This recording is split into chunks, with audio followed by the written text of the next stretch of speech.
자, 3절 가겠습니다. 3절 220페이지요.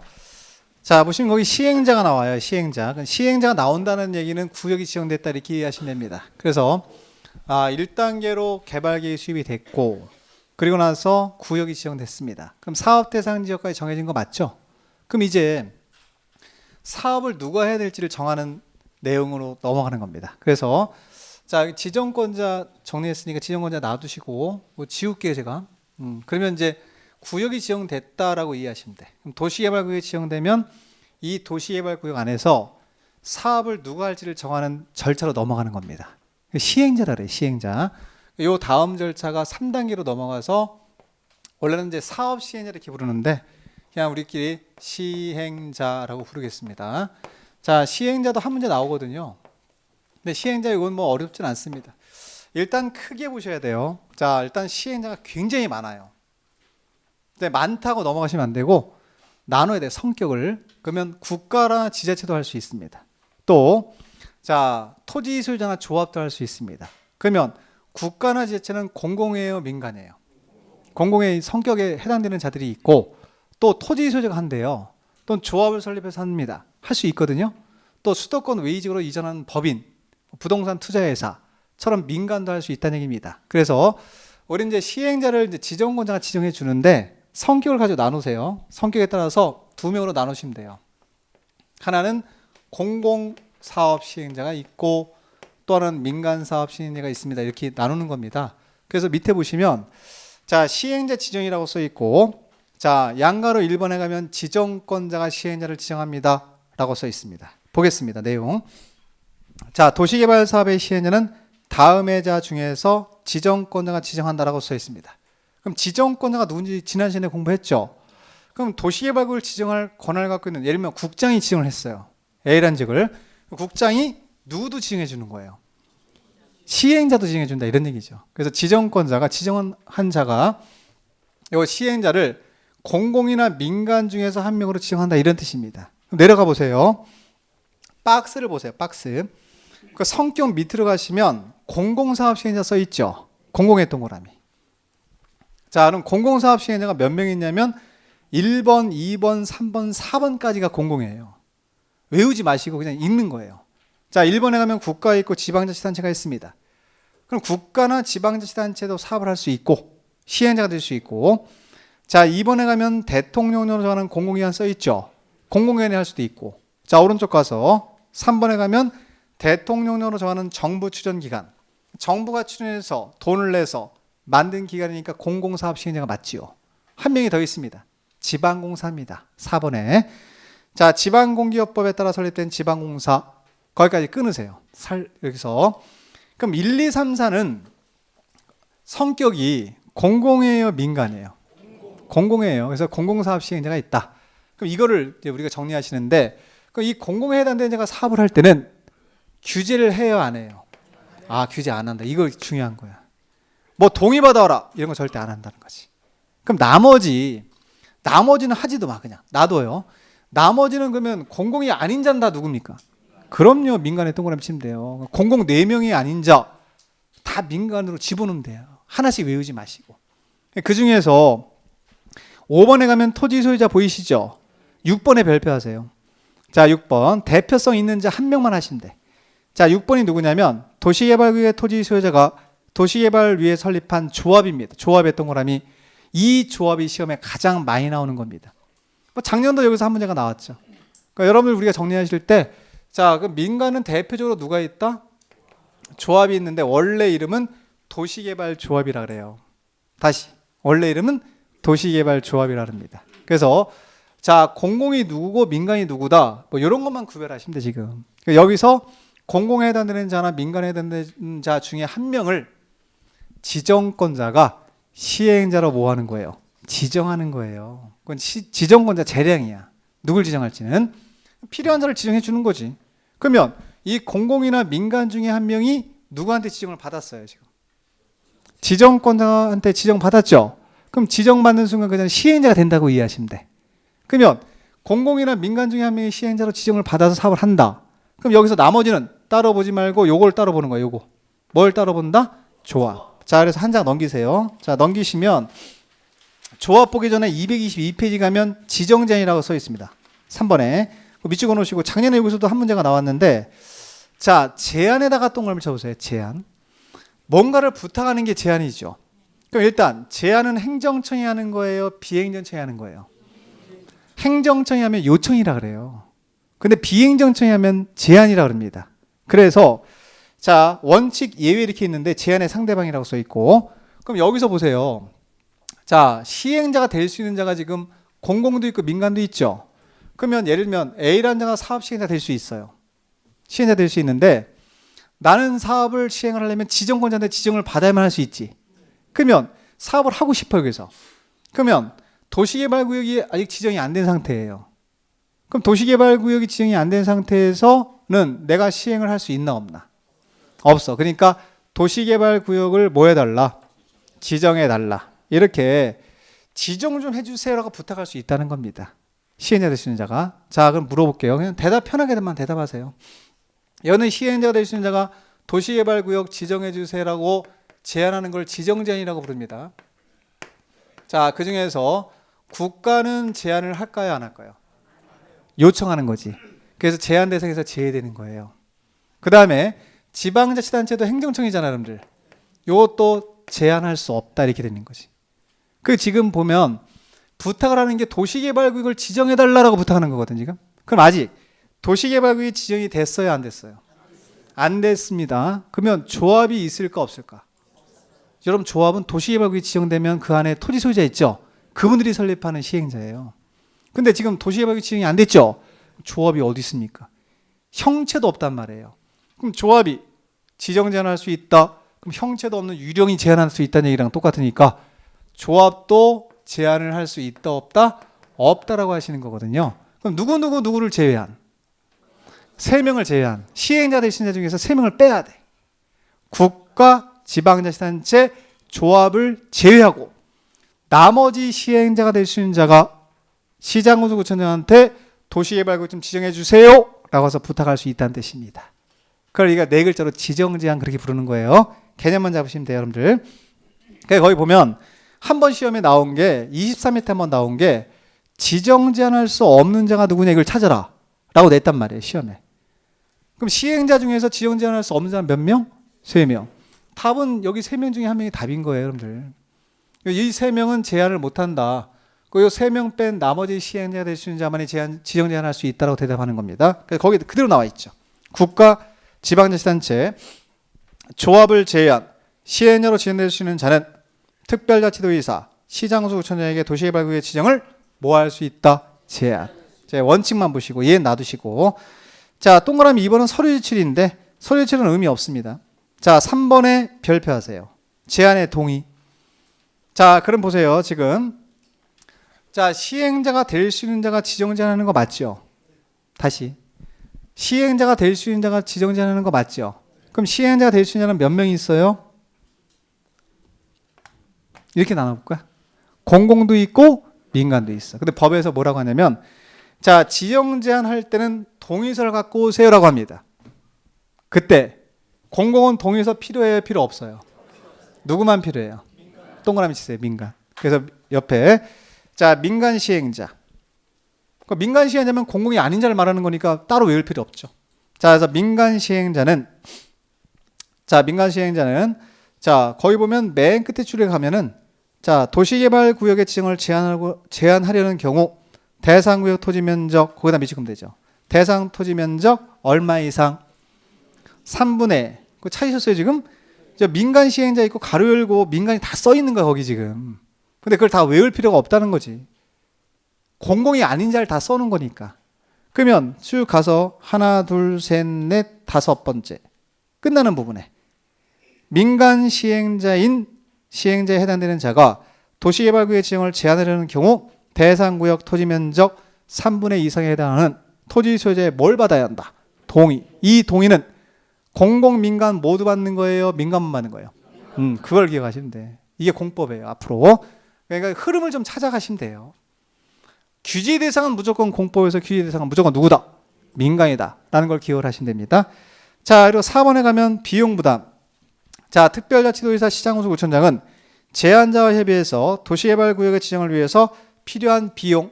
그럼 도시개발구역 지정 제한 받으면 도시개발구역 지정할 거 아닙니까? 그때 돈 필요할까요? 필요 없을까? 필요하죠. 그 돈을 제한자에게 부담시킬 수 있다. 그러니까 요거는 키워드가 뭐냐면 여기서 키워드는 비용이에요. 비용에다 동그라미 치세요.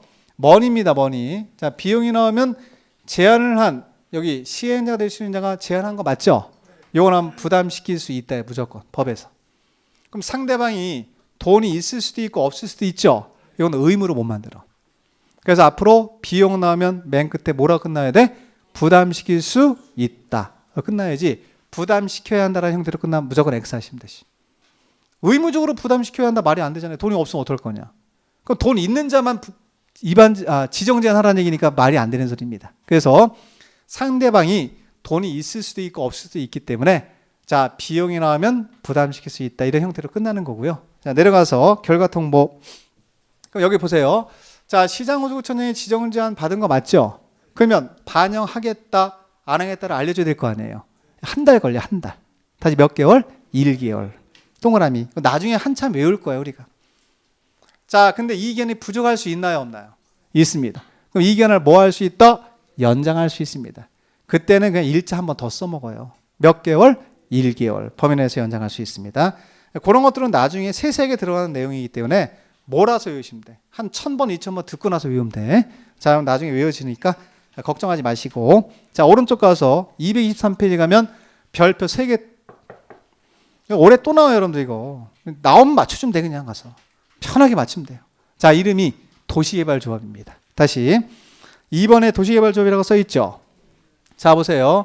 자, 그럼 여기서 이제 따로 시행자를 보는 거예요. 그럼 도시개발조합은 시행자 중에서 민간인가요? 공공인가요? 민간이죠. 그럼 민간사업 시행자인 조합을 본다 이렇게 보시면 돼. 그럼 일단 지금 도시개발구역이 현재 지정된 거 맞죠? 그럼 이 안에 토지 소유자 있을까 없을까? 그럼 토지 소유자들이 법인을 만들어서 사업하겠다고 자 설립하는 게 도시개발조합입니다. 여긴 선택권이 있어요. 자, 토지 소유가 1000명이 있어. 조합 안 만들고 우리끼리 하겠다. 가능합니까 지금? 가능해요. 자기네들끼리 해도 돼 그냥. 근데 대부분은 뭘 만들어서 조합을 만들어서 해 대부분. 근데 선택의 여지는 있어. 그래서 여기는 토지 소유자들이 모이는 거예요. 자, 토지 소유자 몇 명 이상이 모이냐면 거기 나와 있는 것처럼 몇 명? 네, 7인 이상, 7명 이상이 모입니다. 동그라미. 자, 7명 동그라미 치고 그럼 7명 이상이 모여요. 모여서 커피 마시려고 모이는 거 아니에요, 여러분들? 7명 이상이 모여야만 정관을 작성할 수 있어요. 정관. 정관의 동그라미. 정관이 뭐냐면 여러분 조합이 있으면 조합원들의 권리와 의무를 명시한 문서가 필요해요? 필요 없어요? 그걸 우리가 정관이라고 불러요. 모든 조합은 정관이 있어야 돼. 그럼 이게 무슨 얘기냐? 일단 여기서 조합을 설립하려면 토지 소유자 7명 이상이 모여야 됩니다. 7명 이상이 모여서 뭘 작성하죠? 정관. 다시 말하면 조합원들의 권리 의무를 정하는 문서를 작성합니다. 작성해서 여기 있는 주인공을 찾아가야 돼. 누구를 찾아가요? 지정권자 찾아가서 도장을 받아야 돼. 작성한 문서에 대해서. 그걸 도장받는 걸 인가라 그래, 인가. 그러니까 문서에 대해서 효력 발생 요건이 인가거든요. 근데 이거를 뭐 승인 이렇게 안 바꿔 우리가.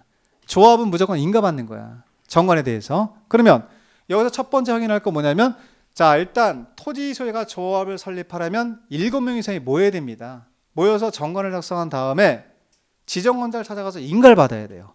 자, 그러면 인가를 받는 순간 자, 이게 조합이 확정이 되는 거예요. 근데 도시개발조합은 여러분 도시개발조합은 법인이기 때문에 법인의 성립 요건은 인가가 아니라 등기라고 배우셨을 거야 아마. 등기가 성립 요건이거든요. 따라서 도시개발조합도 인가받거나 성립한다면 X 하셔야 돼요. 인가받거나 성립한다면 X 하셔야 됩니다. 인가받고 나서 맨 마지막 마무리가 뭐냐면 이거 하는 거예요. 뭐 하는 거예요? 등기예요. 그러니까 성립 등기를 하는 거야. 설립 등기를. 등기하면 그때 성립되는 거지. 성립 시기는 등기가 된다. 법인이기 때문에. 라고 정리를 하셔야 됩니다. 자, 근데 여러분들이 이제 보실 때 2번을 지금 제가 체크를 안 했거든요. 자, 그러면 1번하고 3번을 연결시켜서 봤는데요. 보세요. 자, 지금 조합을 설립하려면 토지 소유자 몇 명 이상이 모여요? 모여서 뭘 작성하죠? 정관 작성해서 지정권자한테 인가받는 거 맞죠? 문제가 있어요. 이러면. 자, 보세요. 여기 도시개발구역에 토지 소유자가 1000명이 있어요. 총 인원이. 근데 몇 명 이상만 모이면 7명 이상만 모이면 정관 작성이 가능하죠. 그럼 이 7명 이상이 모여서 뭐 7명, 8명이 모여서 정관을 작성하는데 자기한테만 유리한 정관 작성할 수 있나 없나? 그럼 다른 사람은 피해를 보지요. 그래서 여기서 정관만 갖고 들어가서 인가 받으면 안 돼요, 여러분들. 요 정관에 대해서 다른 토지 소유자 있죠. 그분들한테 동의를 받아서 다른 사람들도 오케이 했다 라는 동의서가 들어가야 돼요. 그게 동그라미 2번입니다. 그 동의 요건은 무조건 외워야 될 동의 요건이에요. 그때 자, 요 정관에 대해서 동의받는 요건이 2번에 있습니다. 2번. 자, 대상 토지 면적 얼마? 형광색 밑 찍어놓고 외워버려요. 그냥. 어차피 외울 거니까. 자, 3분의 2 이상. 그러니까 면적이 이렇게 있으면 그 면적의 3분의 2 이상이 동의를 해줘야 돼요. 그 토지 갖고 있는 사람들. 3분의 2 이상. 그리고 자, 총수에 대한 동의도 필요한 게 당연한 거지. 여기 총 1000명이 있다. 그러면 인원수 기준으로는 얼마 이상이냐면 2분의 2 이상의 동의를 받아야 돼. 이런 동의서와 같이 들어가야만 인가가 떨어진다 이런 뜻이에요. 그래서 자, 정관 작성에서 인가를 받아야 합니다. 이때 2번 제가 읽어볼게요. 2번 보세요.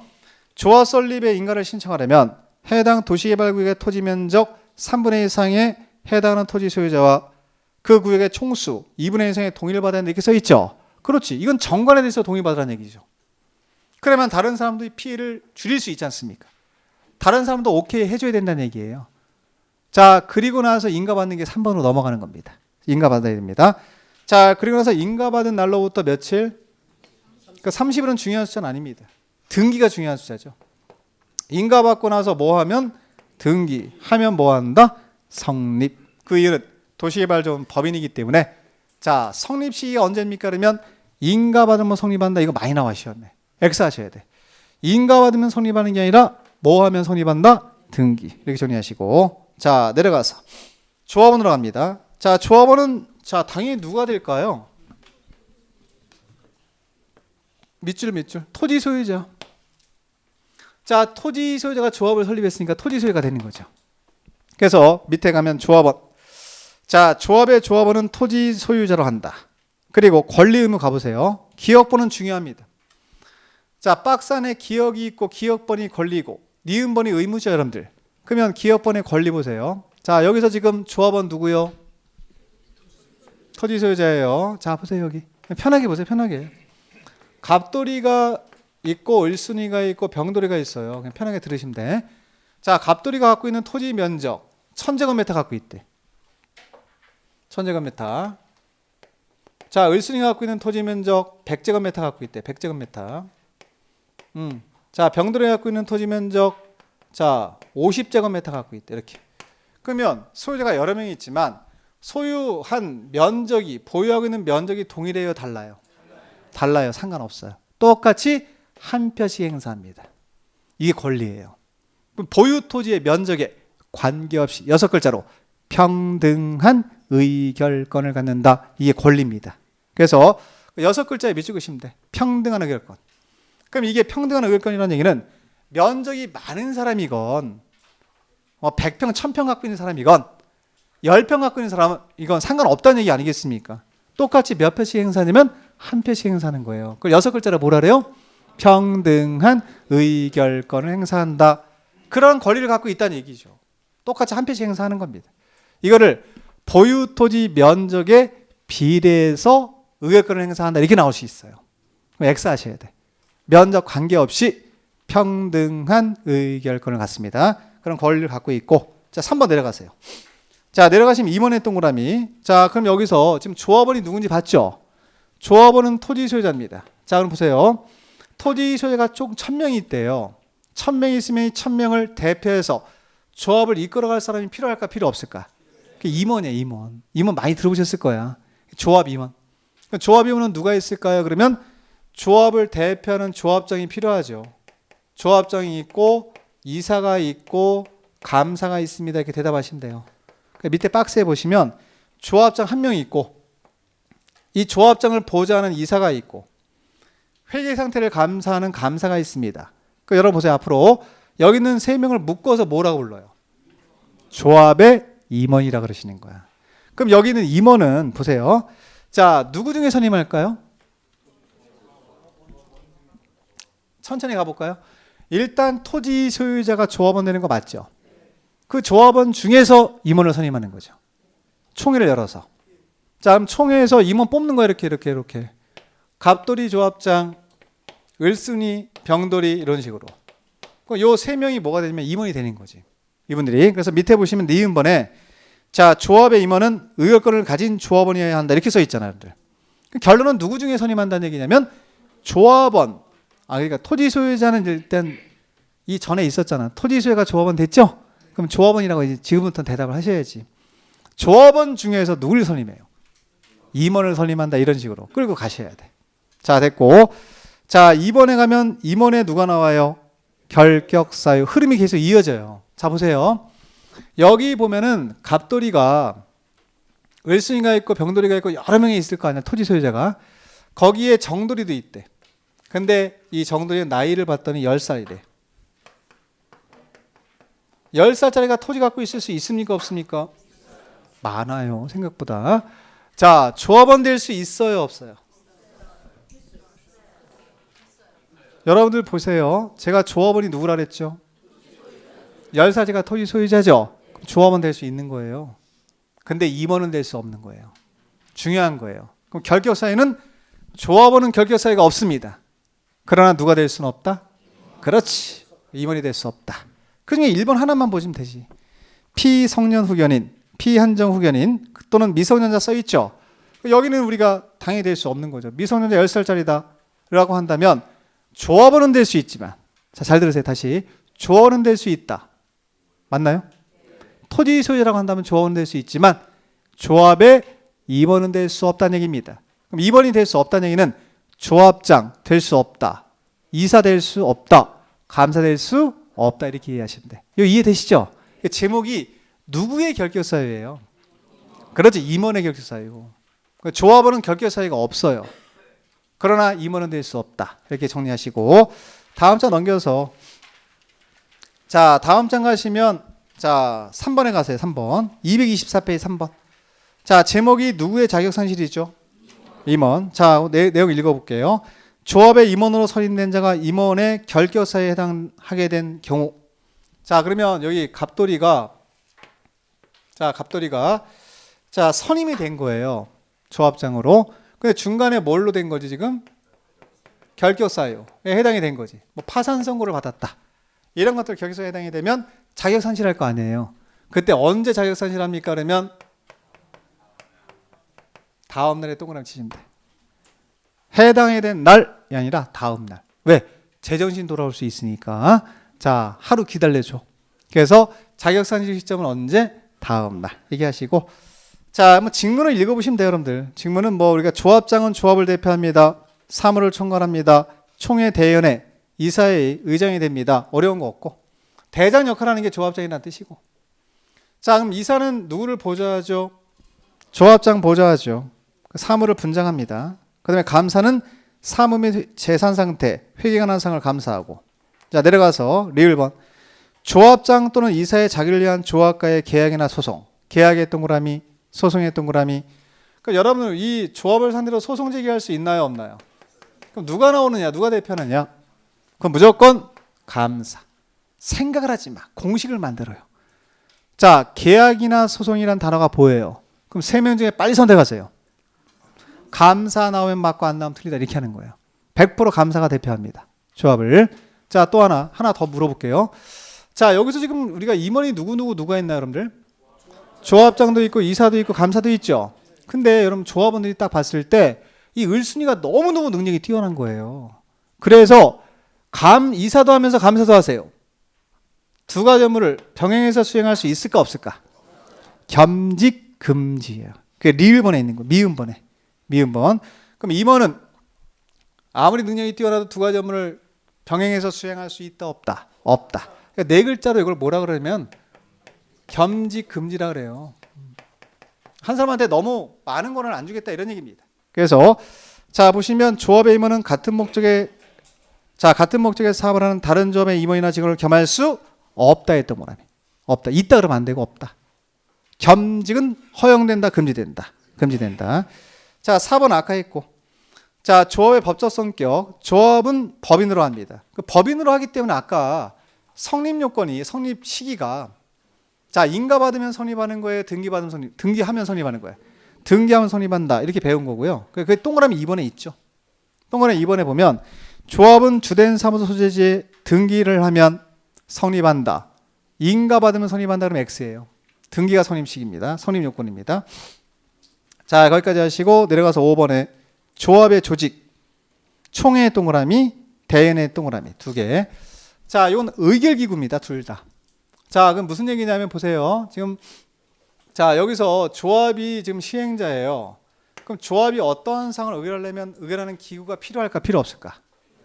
예를 들면 이거 대표적으로 여기는 조합원 중에서 조합장 선임을 해야 돼. 뽑아야 돼. 선출해야 돼.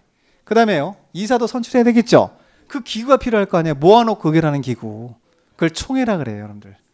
총회가 있습니다, 밑에. 그러면 여기 총회는 총이라고 하는 게 모두 모아놓고 하는 회의예요. 그러니까 조합원들 다 모이세요 라고 모아놓고 의결하는, 손 드세요. 갑돌이 조합장 찬성합니까? 손 드세요라고 하는 의결기구가 바로 뭐예요? 총회. 모든 조합은 총회가 다 있어요. 필수기구입니다. 그래서 그 옆에 다음의 사항은 총회를 거쳐야 한다고 써있죠. 자, 그거 말고 엄청나게 많지. 그러면 총회는 필수기구예요. 필수기구. 필수기구면서 의결기구입니다. 모든 조합에 다 둬야 돼요. 자, 그런데 총회를 모집을 하려면, 총회를 개최하려면 잘 개념만 잡아, 개념만. 자, 조합원이 1000명이면 1000명 다 모아놓고 의결해야 될 거 아니에요, 여러분들. 자, 그럼 자, 보세요. 지금 조합에서 뭐라 그래요? 자, 몇 월 며칠? 자, 예를 들면 12월 10일, 12월 10일. 총회 개최합니다. 뭐 해주세요? 요즘 한참 뭐해요, 요즘? 한참? 김장 안 해, 지금? 아, 나 김장 때문에 못 가는데 이런 사람도 많고, 나 뭐 어디 가야 되는데 약속이 있습니다. 못 가는 사람 많단 말이에요. 그러면 여기서 빠지고 저기서 빠지고 저기서 빠진 사람이 엄청나게 많다 보면 회의 자체가 안 열릴 수가 있어요. 그러면 의결 요건을 충족 못하면 일주일 뒤에 하겠습니다. 그땐 꼭 나와주세요 그래요 또. 그땐 또 다른 일이 생기는데 엄청나게 많아. 그런 일이. 또 모았더니 나는 반대합니다. 이런 형태로 가면 이 의결하는 시간이 오래 걸려요? 적게 걸려요? 엄청나게 오래 걸려요. 그러니까 이게 오래 걸리면 뭐가 문제냐면 사업비가 많이 들어가는 거야. 그럼 사업의 타당성이 점점 떨어져. 기간은 짧고 봐야 되는 거야, 사업비는. 그래서 그래요? 바쁘시면 오지 마세요. 뭘 다 오세요. 10명 중에 1명만 뽑아서 오세요. 1명이. 이렇게 하는 거야. 그 1명이 누구냐? 대의원이에요. 무슨 얘기인지 이해되시죠? 그럼 대의원끼리 와서 회의를 하면 돼요. 그러면 총회에서 의결한 걸로 보는 거거든요. 그래서 밑에 가면 대의원회라고 보이지 않나 지금 여러분들? 그렇지. 그럼 대의원회는 어디에 그를 대행하는 기구? 내가 설명하는 게 어렵나? 네. 총회에서 원래 해야 되는데 대신 의결하는 기구라고 보시면 돼. 그러니까 여기는 다 모일 필요 있어요, 없어요? 자, 그럼 거기 보시면 100분의 10 이상이라고 써 있거든 지금. 자, 보세요. 일부 기억 별표하시고. 자, 대의원회는 임의적 기관이에요. 요거 올해도 그대로 나왔어요, 여러분들. 임의적 기관. 자, 볼게요. 자, 의결권을 가진 조합원의 수가 몇 인 이상? 밑줄 50인 이상이면 대의원을 둘 수 있다, 두어야 한다. 둘 수 있답니다. 자, 이렇게 나왔어요. 자, 의결권을 가진 조합원의 수가 100인이면 대의원을 둘 수 있다 이렇게 나왔어. 올해 시험에. 올해 29회 때 OX. 응?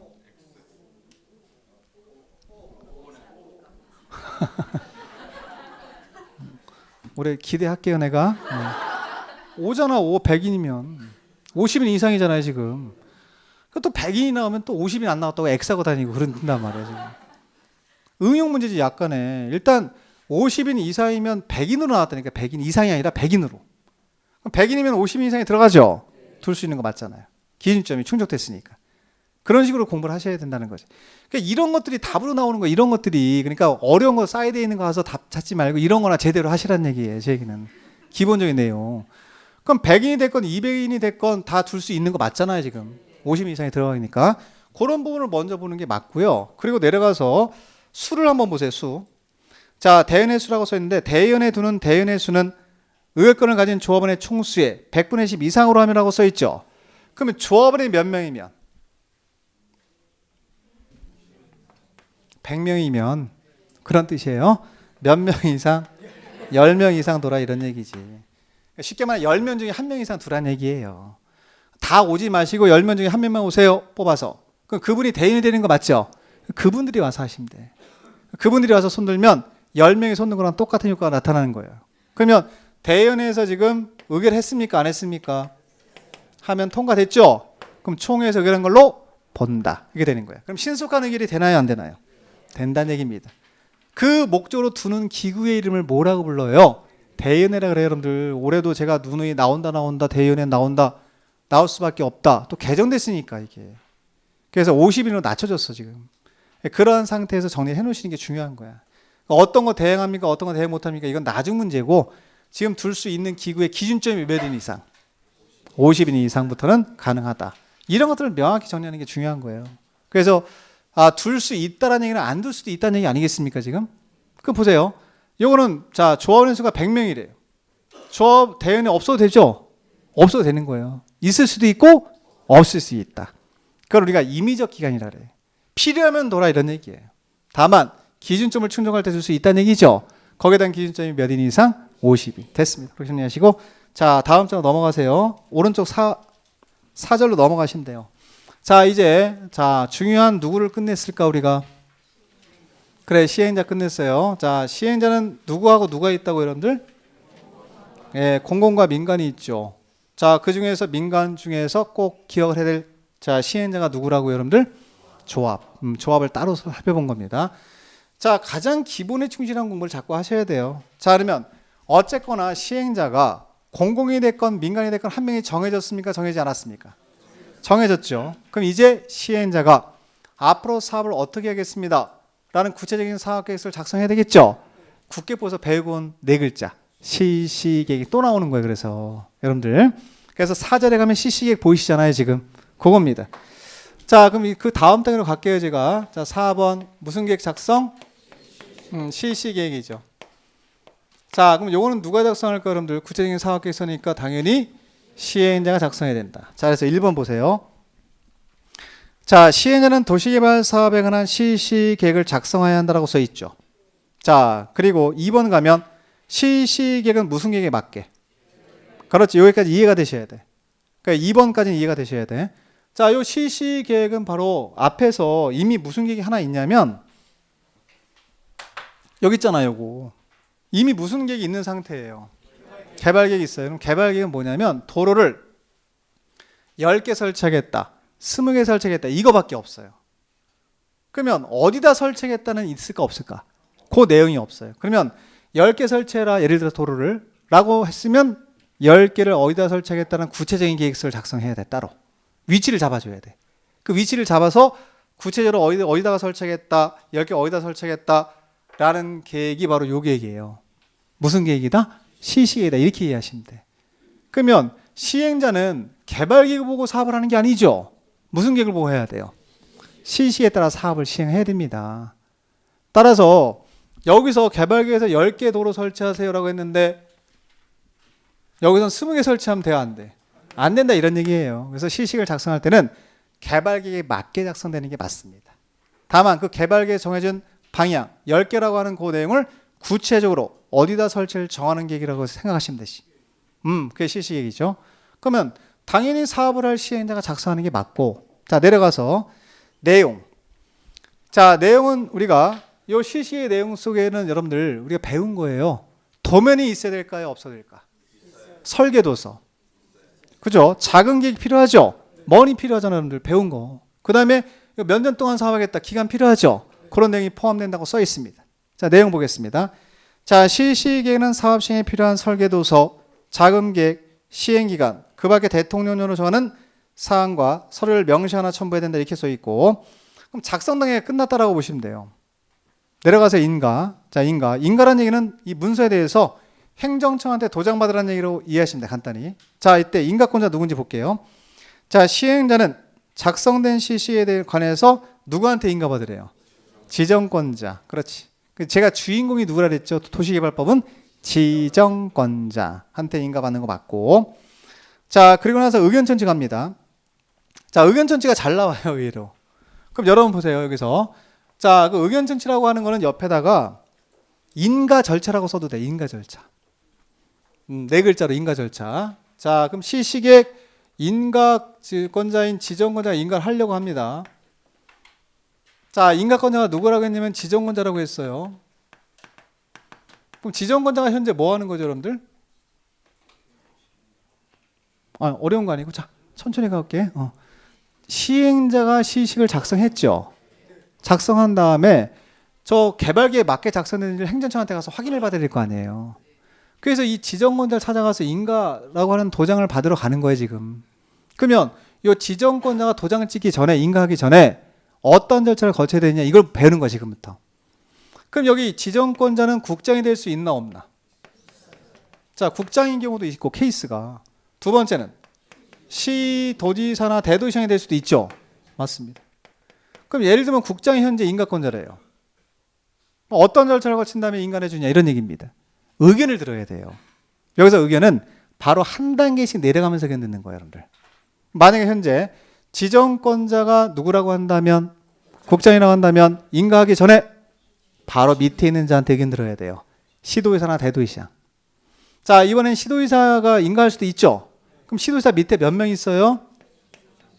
3명 있잖아요, 우리. 누구? 시장, 군수, 구청장한테 의견을 들어야 합니다. 이렇게 대답할 수 있죠, 우리가. 맞습니다. 시장, 군수, 구청장한테 의견 듣고 나서 인가하면 돼요. 이 부분은 작년도 나온 거예요, 여러분들. 시식에 그대로. 이런 부분은 우리가 가장 기본적인 형이라고 제가 맨날 말씀드리는데, 이런 건 틀린 유형이 있어요. 어떻게 나오면 틀리냐면, 국토교통부 장관이 인가를 하려면 시장, 군수, 구청장한테 의견 들어야 한다, 이렇게 나온다고. 이거는 공법의 전적인 체계를 다 무너뜨리는 틀린 내용입니다. 보세요. 중간에 시도의사 있죠? 시도의사를 무시하고 내려가서 의견 들을 수는 없죠. 이건 무조건 X예요. 그래서 이때 인가권자가 인가할 때는 한 단계씩만 내려가면서 의견 듣는 거예요, 여러분들. 무조건. 단계별로 가는 거예요. 우리가 공법은 체계법이니까. 여기서 무시하고 국장이 곧바로 시장군수구청장한테 간다고 나오면 무조건 뭐 하셔야 돼? X. 그렇게 하면 안 된다. 국장은 누구한테 듣고? 시도의사 또는 대도시장한테 의견 듣고. 자, 시도의사 같은 경우는 밑에 3명이 더 있거든요. 그래서 누구한테 의견 들어야 돼? 그러면 시장군수구청장. 그걸 한번 보겠습니다, 교재를. 자, 의견천지 밑에 있는 거 보세요. 중요한 거예요, 이거. 여러분들. 자, 지정권자가 시식을 작성하나 인가하는 경우, 인가한다고 써 있잖아, 지금. 자, 케이스 첫 번째 케이스. 자, 국토교통부 장관이 지정권자이면 누구의 의견 들으래요? 시도의사 또는 대도시장 의견 들어야 되고요. 시도지사가 지정권자면 시도지사 밑에 3명 있잖아요. 누구? 시장, 군수, 구청장 의견을 미리 들어야 한다, 이렇게 써 있죠. 이건 뭐 우리가 한 단계씩 아래에 있는 행정청의 의견을 들으면 인가를 할 수 있다라고 이해하시면 됩니다. 넘어가시고 나머지 뭐 3번은 고시공람인데 뭐 큰 의미는 없고 고시공람. 자, 3번 가보세요. 시시의 고시의 효과. 자, 시시의 고시의 효과. 자, 여러분 시시의 인가를 하고 나서 뭐 했죠, 지금? 자, 보세요. 저 위에서 고시했잖아, 3번에서. 맨 마지막에 게 고시 아닌가, 지금? 자, 그럼 보세요. 요 시시행 내용 속에는 그냥 들어요. 요 계획이 포함돼요. 지구단위 계획이 포함됩니다. 이건 나중에 할 거예요, 또. 지구단위 계획이 포함됐어. 자, 그럼 지구단위 계획이 포함돼서 시식을 작성한 거예요. 자, 하나 물어볼게요. 그럼 여러분들 이 지구단위 계획은 소속이 어딘가요? 소속 찾을 수 있어야 돼요, 여러분들. 도시군, 관리로 별도로 결정고시 따로 해야 되죠. 그럼 시간 오래 걸리잖아요. 따라서 시시 계획에 대해서 고시를 하면 지구단위 계획이 있죠. 자, 지구단위 계획을 포함한 도시군 관리 계획까지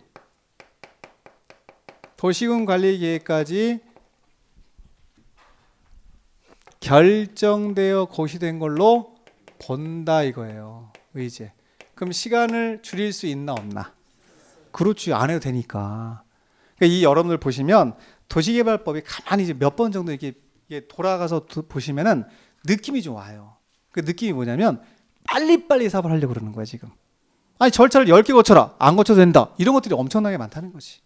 그걸 우리가 두 글자로 의제라고 표현합니다. 그럼 여기서도 의제시켜줄 수밖에 없죠. 자, 시시의 고시를 통해서 도시군관리계획으로 결정될 내용이 포함이 됐어요, 여기에. 그럼 별도로 국회법이 적용돼서 별도로 도시군관리계획으로 결정고시를 따로 하세요라고 한다면 시간이 너무 많이 걸린단 말이에요.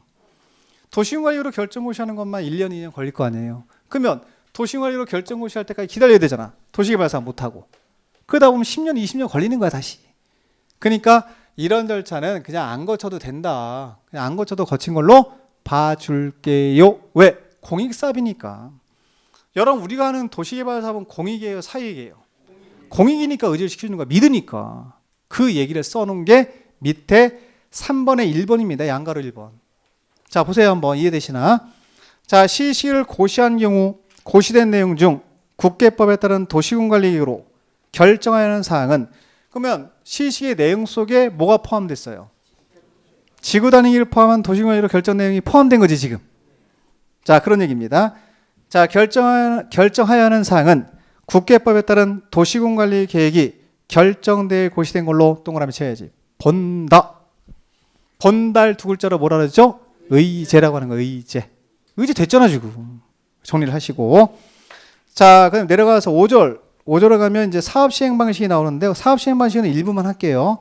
자, 일단 보세요, 여기. 자, 지금 4단계로 뭐가 끝났죠? 응? 시시에까지 했죠, 우리? 그럼 사업계획서가 확정됐어요, 안 됐어요? 확정됐죠? 자, 이제 뭐 해야 돼요? 뭐 계획서도 나왔고 시행자도 정해졌잖아, 지금. 자, 그러면 이제 사업을 하면 되지. 자, 이걸 네 글자로 뭐라 그래요? 사업 시행이라고 하는데, 사업 시행 방법이 몇 개냐? 밑에. 사업 시행 방법. 방식이나 방법이나 똑같은 말이지. 자, 요거는 여러분들 동그라미 쳐놔야 됩니다. 첫 번째 수용 방법이 있어요. 두 번째는 환지 방법이 있어요.